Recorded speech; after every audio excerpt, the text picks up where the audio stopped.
Tapi ketika ada problem, ada trouble, ya udah kita ikhlas, kita coba, ada aja jalannya. Iya. Ya itulah, makanya jangan takut untuk mencoba, jangan takut untuk maju.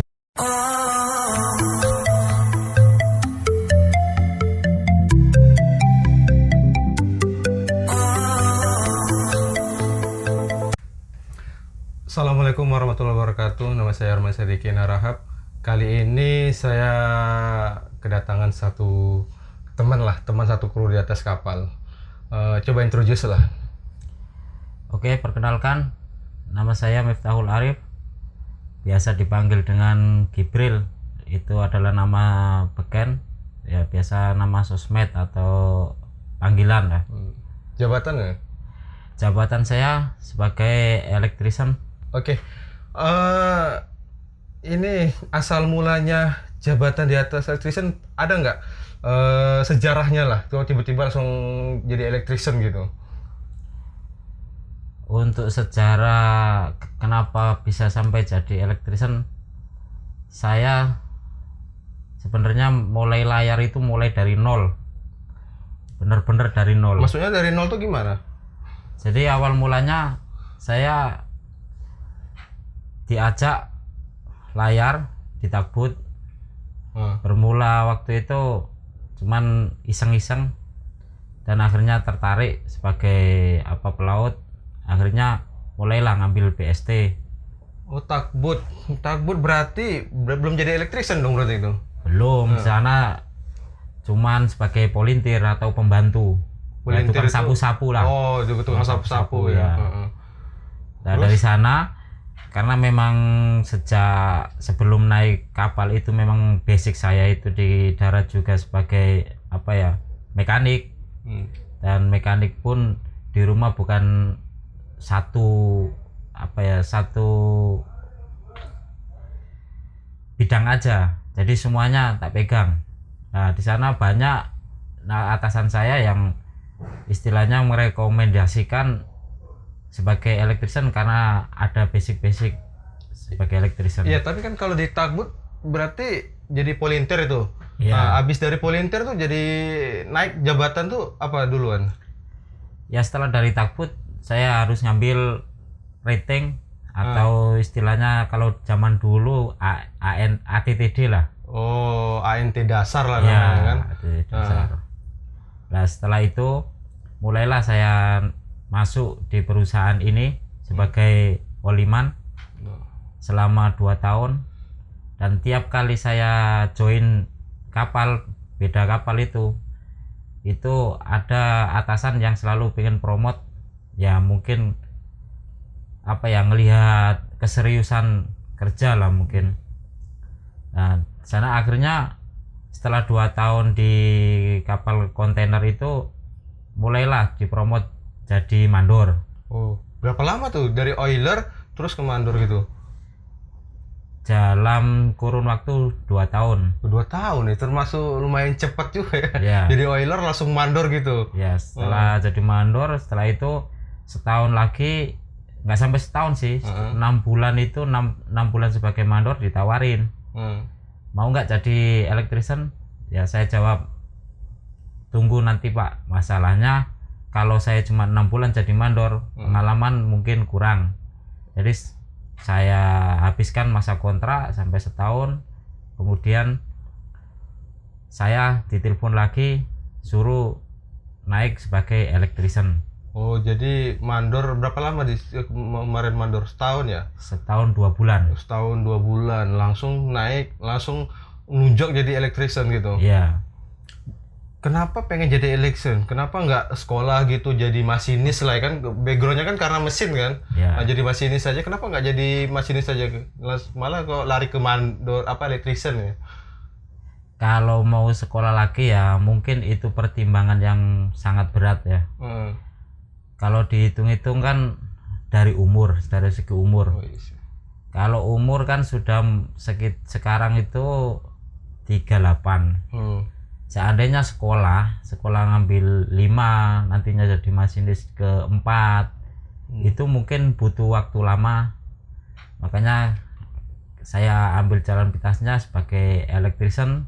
Mungkin kalau mau naik step lagi kita jadinya kan gampang, tinggal ngambil itu.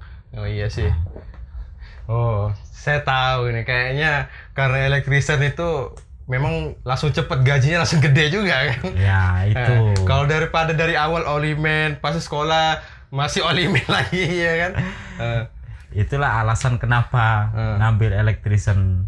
Ya namanya saya sebagai apa ya, sebagai seorang bapak. Nah, istilahnya bukan hanya saya yang butuh biaya, tapi kan saya juga membiayain anak saya sekolah. Jadi lebih baik saya cukup di sini aja, tinggal nambah sertifikat. Istilahnya setelah punya itu, gaji udah lumayan, udah bisa biayain anak. Ya mungkin kalau memang anak ada kemauan untuk jadi pelaut, mungkin bisa masuk akademi kan gitu istilahnya. Tapi kira-kira apa anak-anak laki-laki apa perempuan ini? Laki-laki lah. Aduh, kirain perempuan ya kan. Tapi kalau anak jadi pengen pelaut dikasih nggak? Insya Allah dikasih. Ya, karena apa, sebagai orang tua itu kita nggak bisa menentukan, ya nggak baik juga sih kalau anak disuruh lari ke sana ke sini, nggak Pak. Itu namanya apa? Memaksa. Lebih baik di mana kemauan anak, di mana hobinya anak, kita dukung aja. Oke. Ini jadi electrician udah berapa lama di electrician nih? Jadi electrician kalau saat ini sudah setahun 7 bulan, udah mau 2 tahun. Udah mau 2 tahun juga ya. Berapa kapal udah jadi electrician? Saya sebagai electrician baru 1 kapal ini. Kapal ini aja? Ya, nggak turun-turun. Tapi saya dengar-dengar mandor di sini juga ya? Iya, mandor di sini juga. Berarti udah familiar lah dengan kapal ini ya kan? Nggak kepengen itu, misalnya ke kapal sebelah ya kan? Ambil tantangan lah gitu. Ya kalau soal kepinginnya ke kapal-kapal sebelah, ya mungkin kepingin. Apalagi dengan diiming-iming kapal sebelah dengan gaji yang lebih, atau perusahaan sebelah dengan gaji yang lebih. Tapi saya komitmen ngambil masa layar selama 2 tahun itu, setelah itu biar bisa dapat ambil itu. Kalau saya pindah-pindah kapal, belum tentu saya cuti langsung naik lagi. Masalahnya saya nggak punya itu. Saya cuman bermodal kepercayaan dari orang kantor yang meromot aja. Oh iya sih. Oke. Kalau itu electrician di atas kapal tuh ngapain aja sih sebenarnya? Electrician di atas kapal itu sebenarnya ya tugasnya apa ya, ikut rekomendasi pimpinan KKM. Tapi megangnya semua alat-alat listrik di atas kapal. Dari mulai anjungan sampai bawah. Cuma di bawah naungan pertanggungjawaban KKM. KKM ya? Ya. Saya dengar itu dulu electrician itu beda dengan namanya mesin sama deck itu. Tapi di sini ikut naungan KKM ya kan? Kalau perusahaan luar, terus perusahaan dalam pun ada. Luar mana? Luar Jawa nih? Itu biasa kalau dibilang perusahaan luar itu perusahaan asing. Perusahaan asing ya kan? Memang ada. Namanya electrician itu ada electrician deck dan electrician engine. Tapi kalau di lokal kebanyakan electrician ikut naungan mesin. Ya cuma merangkup semuanya. Tetap ngerangkep semuanya dari atas sampai bawah. Iyalah, tetap sama. Kalau gitu, kalau cuma mesin aja berarti orang deck nanti cemburu lagi kan? Ya itulah. Jadi electrician, pekerjaan apa Lek? Misalnya yang paling sulit lah dikerjakan electrician itu? Kalau bagi saya sebenarnya pekerjaan itu nggak ada yang sulit. Asalkan kita mau kerja aja dan ikhlas. Pengen diteliti satu-satu gitu. Iya, nggak ada namanya pekerjaan sulit. Pekerjaan apapun. Terus electrician trouble yang sering terjadi lah, hampir sering terjadi lah di atas kapal itu apa aja?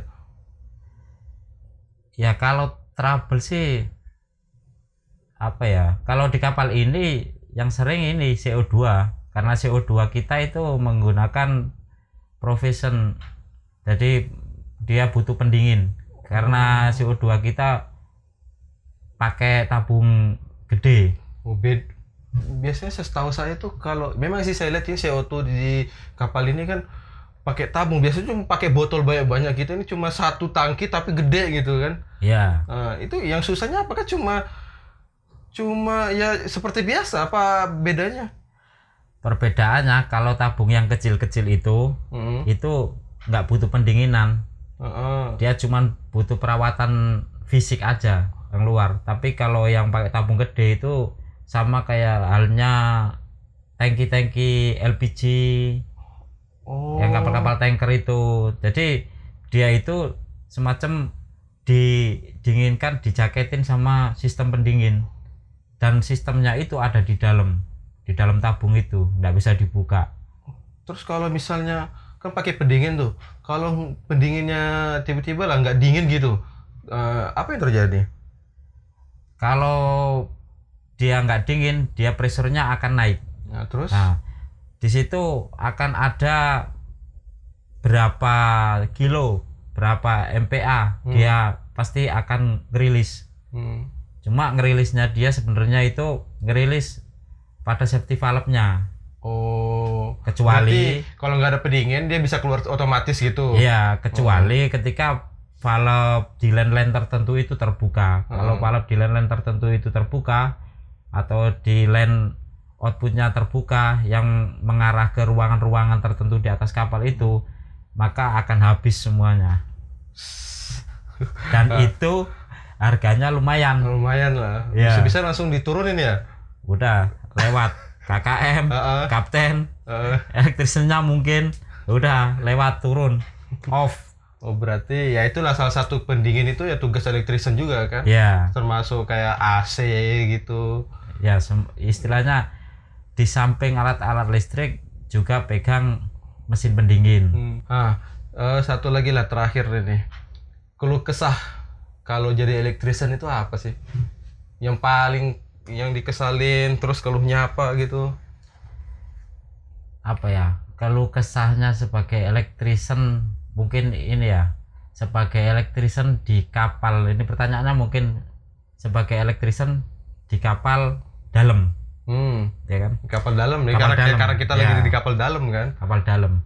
Keluh kesahnya sebenarnya itu karena elektrisian ini sebagai single factor. Jadi pekerjaan tidak ada pembantu. Kalau kapal-kapal asing itu biasanya ada asisten elektrisian. Ya. Tapi kalau kapal dalam ini kita sudah nggak ada kadet mesin yang kira-kira bisa membantu. Kenapa bisa single factor? Karena ada oliman, masih bawaannya oliman itu akan ikut kerja sama masinisnya masing-masing ya kan? Jadi kerja sendiri. Padahal dalam peraturannya kita kerja itu harus ada temennya. Iya betul. Ada asisten. Paling enggak ada kejadian apa-apa ada yang nolong. Iya. Tapi ya itulah keluh kesah kita. Dan mau nggak mau kita harus jalanin kerjaan itu karena memang tugasnya kayak gitu. Oke. Udah itu aja sih Lek. Mungkin ya jadi pendapat saya tuh adalah enaknya, ada juga nggak enaknya jadi electrician ya kan. Jadi bagi kalian yang pengen jadi electrician ya mungkin salah satu bisa cara berpikiran lah, bagaimana sih jadi electrician, apa sih enak jadi electrician. Oke, itu aja ya. Ya sebentar. Mungkin saya juga nitip omongan. Ya bagi siapa aja yang pengen mencoba